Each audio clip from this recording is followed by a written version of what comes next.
Hello friends, welcome back to बिएन computer. आज म तपाईँहरूलाई नेपाली क्यालेन्डर कसरी इन्स्टल गर्ने त्यो पनि एकदम कम्प्लिटली फ्रीमा भन्ने चाहिँ बताउन लागेको छु।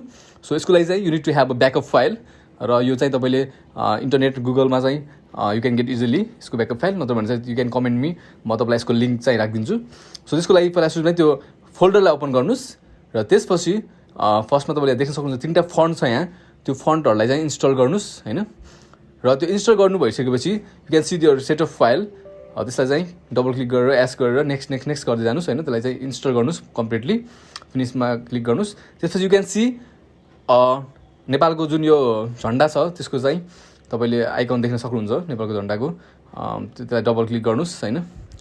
र त्यसपछि यहाँ देख्न सक्नुहुन्छ तपाईँको जुन यो टास्क बारको अलिकति माथिपट्टि चाहिँ जुन यो नेपाली डेटहरू देख्न सक्नुहुन्छ हैन, नेपाली डेट र इङ्ग्लिस डेट पनि हुन्छ। र तपाईँले फेरि त्यही आइकनलाई क्लिक गर्नुभयो भने चाहिँ you can see a calendar हैन, क्यालेन्डर पनि तपाईँले देख्न सक्नुहुन्छ।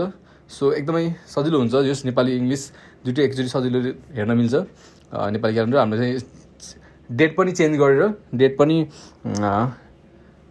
AD to BS, BS to AD त्यस्तो यिनीहरू पनि चेन्ज गर्न मिल्छ। So this will be very much helpful हैन when install on your computer. So I hope you're gonna like this, and thanks for watching this video, and see you guys on my next video. Bye bye.